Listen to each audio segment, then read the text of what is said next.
धन्यवाद उस परम पिता को जिसने हमें ज्ञान दिया, शिक्षा देना काम था इनका और गुरुवर का नाम दिया। सारे गुरुओं की वर्णन आदरणीय श्री जी के लिए बहुत तालियां बधाई। और हमारे बीच किशोर जी तब बीपीएल में जो सुभाष जी सोदा टॉप से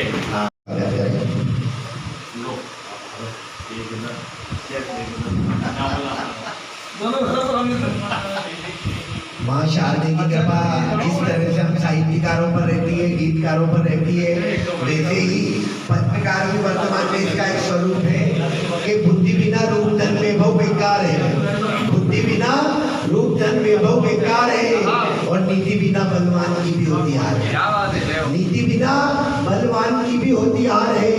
तन मन धन सब तुझ पे ही वार दे, नमामि मां नमामि मां नमामि मां शारदे, नमामि मां शारदे।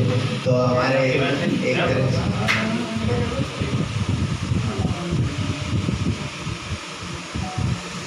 आए हुए सभी कवि और पत्रकार महोदय का स्वागत, अभिनंदन और कार्यक्रम को पुनः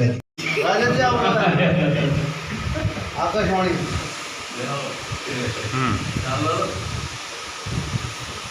अब अगले क्रम में मैं जन्मोत्सव पर यह जो एक बेहतरीन कार्यक्रम था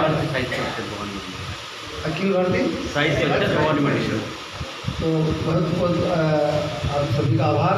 एक इस तरह के कार्यक्रम का आपने जो है आयोजन किया है, और इस कार्यक्रम में आपने बीपी न्यूज़ के माध्यम से मुझे आमंत्रित किया और मेरा स्वागत किया, इसके लिए पूरा चैनल आपका हार्दिक अभिनंदन स्वागत करता है।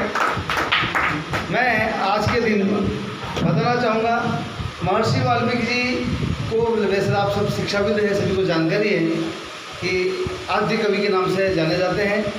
हिंदुस्तान के या इस देश के सबसे पहले कवि आदि कवि के रूप में, और इनके विषय में लेखनी कई प्रकार से अलग अलग लेखों में मिलती है।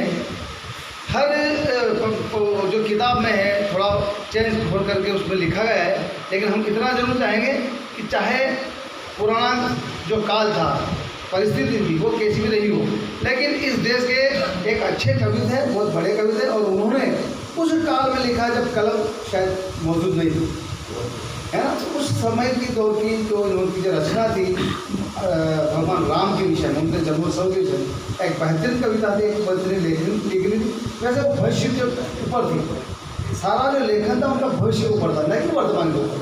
लेकिन जो उनका जो लेखन का जो तरीका था वो आने वाले समय में साकार हुआ, और इसीलिए उनके जो विषय में जो जानकारी उपलब्ध है वो बहुत ही कम लोगों को सही जानकारी है।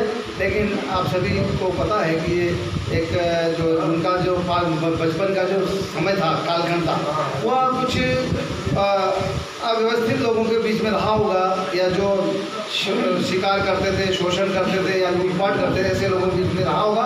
इसलिए सोबत का असर सभी के पास होता है। लेकिन जहाँ तक मुझे जानकारी है, महर्षि वाल्मीकि पूरी तरह से ब्राह्मण समाज से थे। सोम शर्मा ब्राह्मण का एक बार एक वाल्मीकि की जो किताब उसमें उनका उल्लेख मिलता है, तो जन्म से वो ब्राह्मण थे, शर्मा ब्राह्मण थे। लेकिन ठीक है, वो आने वाले समय में लोगों ने उनको जो है स्वच्छकार समाज से जोड़ दिया है। तो ये भी अपने देश की एक गौरव की बात है कि चलो कम से कम इस बहाने शोषित वर्ग या जिसका जब मनित जाति थी उनको इससे भी सम्मान मिल रहा है, तो ये भी अपने लिए गौरव की बात है। उनका भी जो है इस देश के अंदर बहुत बड़ा योगदान है, क्योंकि स्वच्छकार समाज इस देश के अंदर जो गंदगी होती है उसकी पूरी साफ सफाई करता है, आपको निरोगी काया देता है। तो डेफिनेटली जो है ये एक बहुत सौभाग्य की बात है।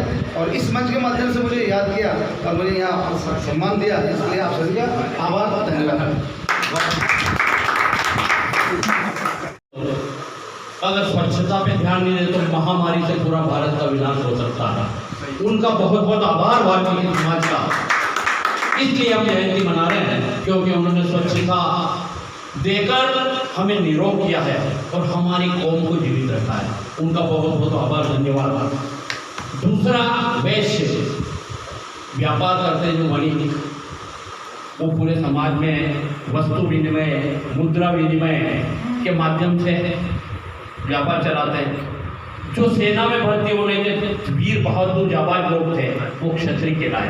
और जो राजा के सलाहकार रहे, जिन्होंने कानून बनाए, व्यवस्थाओं को नीतिगत ढंग से चलाया, वो ब्राह्मण कहलाए। इसलिए मैं जात पात में विश्वास नहीं करता। केवल वी आर इंडियन, हम केवल भारतीय हैं, भारतीय रहेंगे और भारतीय हैं। जय हिंद, जय भारत। आप पधारे दोनों, आपका बहुत बहुत हार्दिक स्वागत है।